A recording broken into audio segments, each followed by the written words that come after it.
Hey there, I'm going to go over with you the new professional development system that we're using this year, just to maybe answer some questions or clarify some misunderstandings about it, or maybe you're hearing about it for the first time. So, first of all, the link that you need can be found under the MC Bookmarks folder. So, if you go to your website and up at the top under MC Bookmarks, if you'll click that, and then under the PD links folder, you'll see the PD Hours Teacher Dashboard. So this should be the only thing that you need for PD, this one single link right here. So I'm going to go ahead and open it up.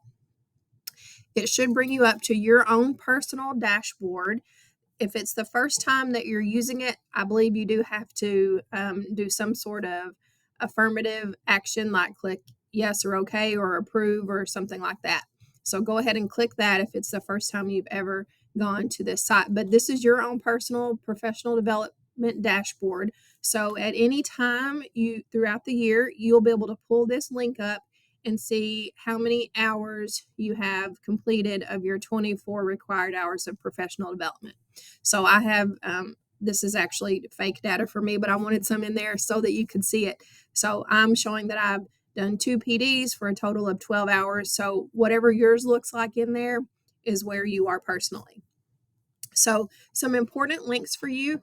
At the top right of your dashboard, we have the July PD dashboard. So the district offered or is offering many different PDs throughout the month of July. So if you click on that, it takes you to basically a menu of PD opportunities, and through here you can sign up for different PDs. You can request approval to go to those PDs.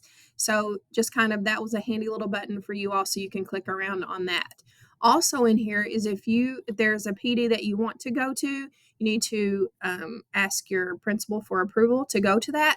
And it will be determined whether you are paid to do that or if it counts towards your 24 hours. So if for any PD that you want to go to, even for a district PD, that also serves as the roster for whoever's leading that training so that they know how many are coming. So you do need to, it's not just asking for approval, it's also kind of signing up for a PD that's provided in the district or any PD. If it's provided outside the district, you still need to go through the approval process. So you would click on Submit PD Approval and you would fill out this form. It's just asking for things like you would submit PD for approval and click Next. What school you attend, who your PD supervisor is. So it's usually your principal or whoever your supervisor is. These PD titles are ones that the district has offered. So if this is not one that you want, if you're going to one not provided by our district, you'll scroll down to the bottom and you will type in the other box. So for example, I know a few went to the Murray State Summit and it may not be listed on here. Or if it's just one that you're doing, again, just outside of our district. So you might just type in MSU Summit so that your supervisor knows what it's for, the date of the PD, the format of the PD, how many hours it is, and then you can request how you'll receive credit for this. So if you want it to count toward your 24 hours, you can put that. If you're asking that you're doing this in addition to what, the district requires, you could choose that you want to be paid for this. So you choose either hours or paid and you submit it. Okay.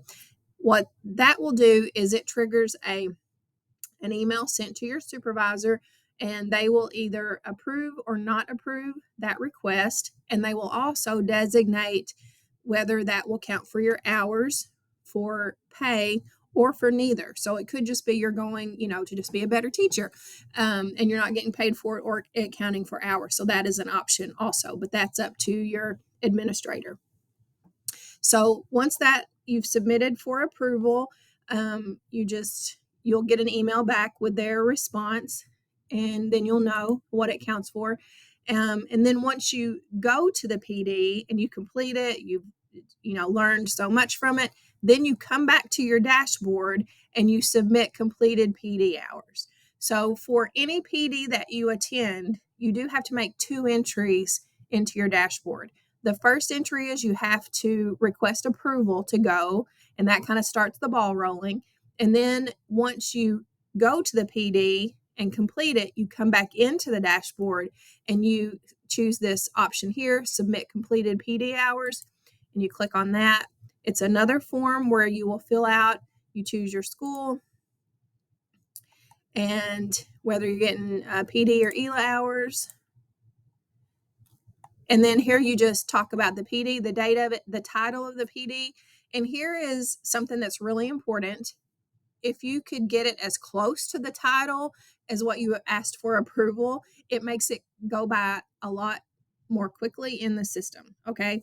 So if you, I know there's an autism, for example, session, and it's called something else that people are getting approval for it before, but then when they attend and come back in, they're naming it something different. And the system is having a really hard time matching those two up, whether it was approved and when they actually attended. So if you can get the title of the PD as close to what you requested the approval for, it's going to show up a lot faster in your dashboard. The subject or content of the PD, who the leader was, how many hours it counted for, and then in a paragraph, just how you're going to use it in your classroom. And then if they gave you a certificate to that you attended, go ahead and attach it there and then submit it. Okay. And then again, it should show up pretty quickly in your dashboard as completed. If it doesn't show up there, there are a few reasons why. One is that the titles don't match up, and so the system can't, find where you were approved for it. It could be that it hasn't been approved yet by your administrator, so it's still just kind of sitting and waiting to be approved. Or it could be that you didn't submit for approval at all. Okay, so there are a few reasons why it might not show up in your dashboard. If you feel like you've gone through all these steps and you're still not seeing it, please contact me and I'll be happy to research it and figure out why it isn't showing up. This is our first year to use the system, so I know there are going to be some issues that we need to work out, but I think eventually it's going to be great for everybody involved. If you have any questions along the way, please let me know. Just send me an email and I'll research and get it answered for you as quickly as possible. So again, I hope that you find this helpful and let me know if you need anything. Thanks.